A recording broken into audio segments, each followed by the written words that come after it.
Hi everybody, welcome and thank you for joining me. A quick shout out and thank you to Cornelia, and she will know exactly why.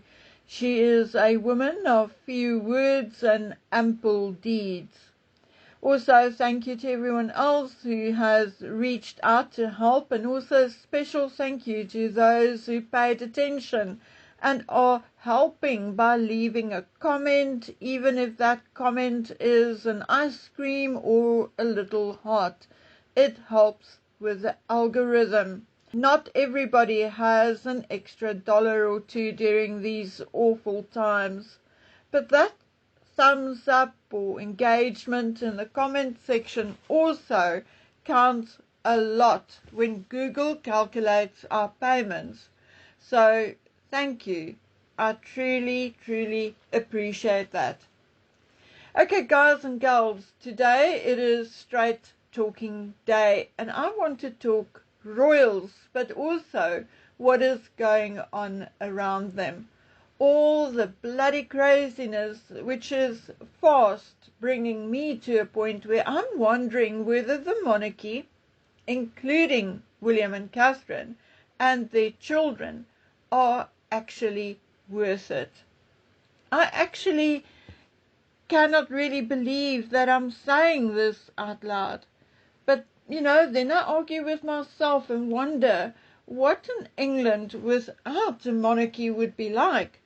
Would it be just another India Mach 2 or Pakistan Mach 2 or become a satellite of North Africa? Will British culture completely disappear if the monarchy no longer exists? Like the rest of you, I also fear change at this point. But then I look at Charles and some of the other royals and I wonder whether they are actually currently making a difference. In any event, as far as British culture goes, it actually feels to me as if the king at least is turning his back on his church and his culture. Will William be any better? Will he actually do better? Well, time will tell. For now, I'm not going to speculate, but I wanted to talk about it yesterday, but got busy and did not have the time to return to YouTube. I actually had this really pretty picture ready for a post yesterday. Now it's on my screen right now. But no harm, no foul, because at least I remembered. Did any of the royal family remember that yesterday was indeed Palm Sunday? And I did not. I went through all their social media. I did not see a post for Palm Sunday. I did not see any wishes. I did not see a video. I did not even see any of them going to church for Palm Sunday. But I do still see that Charles have a Mubarak up on the royal Instagram account. But indeed, again, nothing about Palm Sunday, the first day of the most holy week in the Christian calendar. And I'm just saying. But let's move on. I spoke about Eugenie and Beatrice yesterday, and I'm definitely not going to advocate for them. I am going to talk about a new trend which is becoming disgustingly obvious and also affecting these two women now. Yesterday I spoke about their marriages, and many comments and DMs, etc., came in telling me how horrible they are, how they do not belong in the royal family, etc., etc. And my question is, why? Why? What honestly and truly makes you say that? Because a journalist somehow, somewhere said something negative? Because people are speculating about what they know and what they don't know, and money going into their accounts, etc., etc. It is exactly the same shit as with poor old Kash Patel in the United States. He is the absolute worst SOB because his personal email and social media was hacked. Good Lord, mine was hacked 3 times already. Never mind. What did they find? The bloke photographed with a cigar in Cuba. Wow, have you guys never heard of Cuban cigars? That he likes Minecraft. Bloody hell, what a bastard. That he was impressed with the service of a certain Toyota dealership. Jeez, I mean, how could he? Off with his head. Now, of course, I'm being sarcastic. The stuff on Kash Patel's social media is so normal. Stuff likely found on most men's social media. Actually, if we drop our bias, you will likely find a porn site on most church ministers' bloody social media. I mean, their private social media. At least it wasn't child P, it wasn't S&M, or anything extreme or extremely weird, and no proof he paid for anything on that whatever P site. Practically the kind of thing every other guy would have who is on social media. But boy, oh boy, are people talking about it. What an idiot he is. Blah, blah, blah. Shame. Poor bloke. Okay. Now, whether he is good in his job is a completely different matter. All right? We're not talking about that now at all. So let's talk about Beatrice and Eugenie. Since it became known that Meghan met Eugenie before she met Harry, poor Eugenie was trashed, left, right, and centre. Well, I'm saying poor Eugenie because there's no way Eugenie could have known who or what Meghan was. Beatrice and Eugenie's royal protection was removed in 2011, and they were not watched or delved into by MI5 or MI6 or privy to any kind of intel, security or otherwise. For Eugenie, Meghan was exactly who or what Meghan wanted Eugenie to think she was. A fun-loving, intelligent actress. Also remember that Soho House has 2 parts, just like a Diddy party, okay? Soho House has the upfront part, the club, the bar, the restaurant where young professionals go to socialize and network. Really, honestly and truly just that. Different Soho houses also have different services. Some have swimming pools, some have saunas and massage tables. Some are just clubs. But whatever a Soho house has, that is the front end. Behind it, or second tier, is the seedy side. The side where someone like Marcus Anderson provides some of the clients with what they want, including drugs or girls. And then he obviously gets handsomely tipped for his services. And I don't think he's the only one in Soho House. He's just the main one. Okay? The fact that Eugenie met Meghan through Soho House and Misha Nunu may, for all we know, mean that Eugenie was targeted by, say, Marcus or by Misha or whoever. Marcus may even have been instructed by his boss, Ron Burkle, to start the ball rolling. The truth is, if we put all the YouTube channels aside and even some very few tabloids, the utter inarguable truth is we don't know. We know nothing as fact. Zip, nada, we were not there, and we have no concrete proof of the shit. Okay, Bookie, but Beatrice and Eugenie went with Sarah to visit Jeffrey Epstein after his sentence. Yes. In an email to Ghislaine, Epstein on the 28th of July 2009 wrote, Ferg and the two girls came yesterday. Sarah wrote the day before, what address should we come to? It will be myself, Beatrice and Eugenie. Now sorry guys, that is on Sarah, not Beatrice or Eugenie. Neither of them made those arrangements.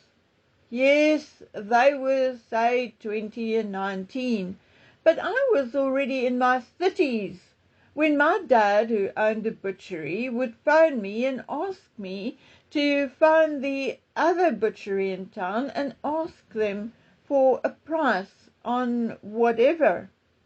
Or if my father and I were on our way somewhere and he decided to quickly look in on someone for whatever reason, I didn't question them. I wouldn't dare to, okay? Although, in my case, my father was strict and protective, but it could have been different.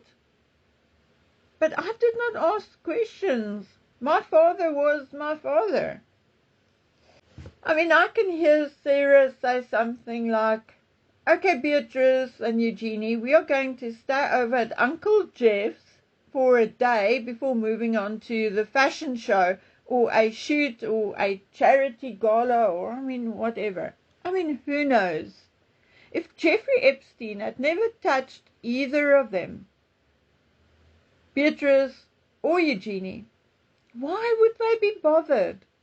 At the time, yes, he was convicted of soliciting a minor, something which the American judiciary did not even take seriously, seeing that he was on day release and did not even serve his full sentence. God alone knows what he told people. But in 2009, I think very few people were aware of Jeffrey Epstein's true depravity. I have a feeling Sarah may have been one of the few, but I have no proof of it, only assumptions due to her own conduct. But at the same time, she may have had an agreement with Jeff. Do what you want, as long as you do not touch my girls, kind of thing. Yet another assumption as, wait for it, we don't know. When Harry and Meghan left the royal family, Eugenie stayed friends with her cousin Harry. Why? Because she was friends with him all her life. But the public and YouTube went, Eugenie is the mole, Eugenie is a mole. Bullshit. What mole? Telling them what? William is not big mates with Eugenie because Eugenie was a bit of a bitch to Catherine. So William would not have shared anything with Eugenie, or Beatrice for that matter. Charles isn't too close to the girls either, but like his mother and father, he was a little closer to Beatrice, or may even have liked her a tad more, but not so much that he would share secrets with either of them. Not Beatrice nor Eugenie had free access to Buckingham Palace or the offices of the senior royals, particularly since Charles kicked Andrew out of his Buckingham Palace office and apartment. Eugenie in particular had little to no access to any information really helpful or useful to Harry and Meghan.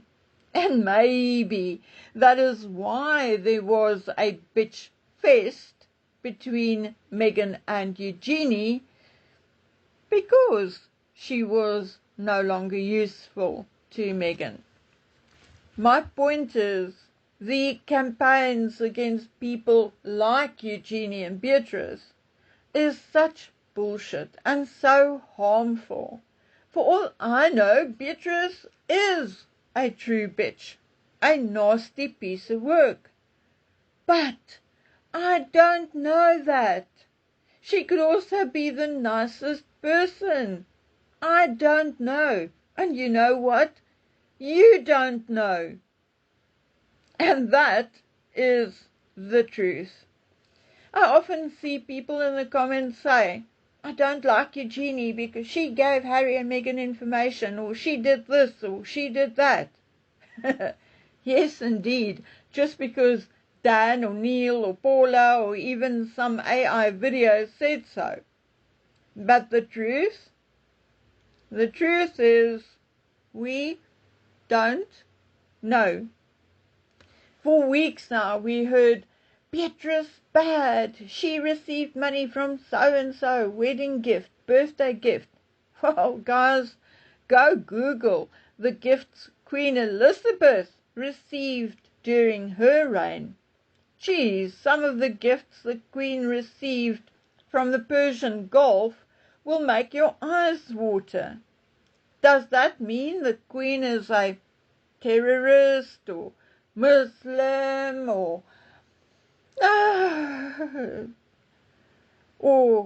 that the Queen was a bad person?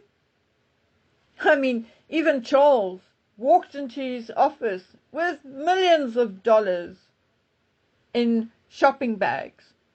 But the York sisters get 50,000 or 20,000 or 10,000 paid into their bank accounts as a birthday gift or a wedding gift, and suddenly they are criminals.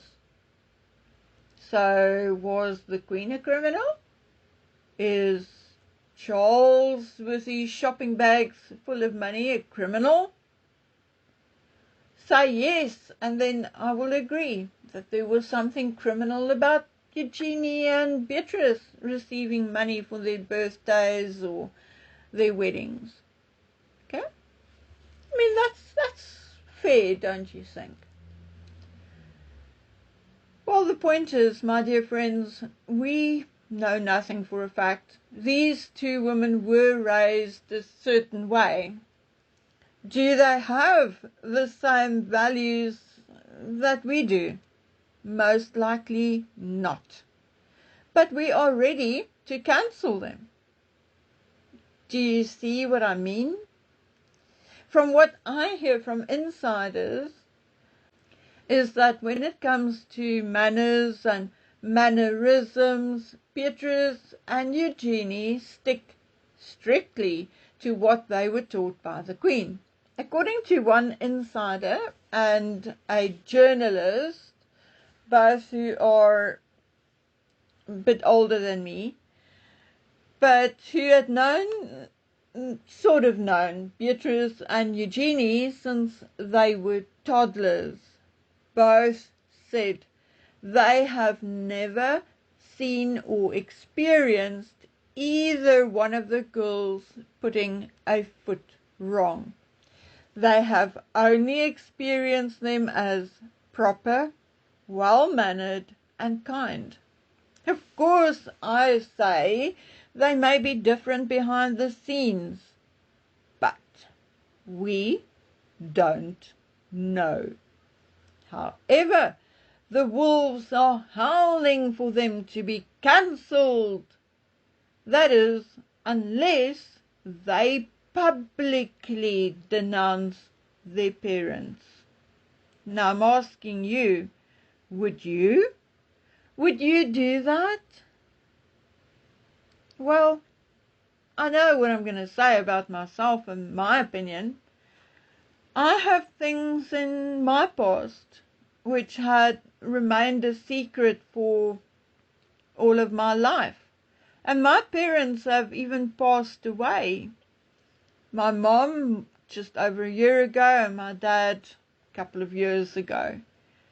And I'm still, out of respect for my parents, not going to come out and share the secrets. It's mine to keep and I will die with it out of respect for my parents. Were they always right? No. Were they sometimes wrong? Yes. Were they unfair? Sometimes, definitely. Am I going to stand up and say I denounce my parents, the people who gave me life? No, I'm not. So, for one, I do not expect Beatrice or Eugenie to do that, no matter what. They can stay away from their parents if they want to. When my mother was dying, I did not go see her. I decided to remember her the way she was the last time I saw her. I decided not to do that because I may have been tempted to say things which I shouldn't have, which may not have been appropriate. So I made a choice. Was I right to do that? Maybe, maybe not. I don't know. But I live with that choice. And the choice was made out of respect for the people who gave me life. Anyway, guys, there is a sudden crisis in my home, so I will be back tomorrow with part 2, because this really has a bit of a twist to it. So if you guys can just hang in there for me, I will be back, I promise, with a continuation of this subject. Not that I'm going to stick with Beatrice and Eugenie. No. This goes a bit further than that. Okay, so hang in there. Take care of yourselves and please stay safe. Okay, so until I see you tomorrow. Bye.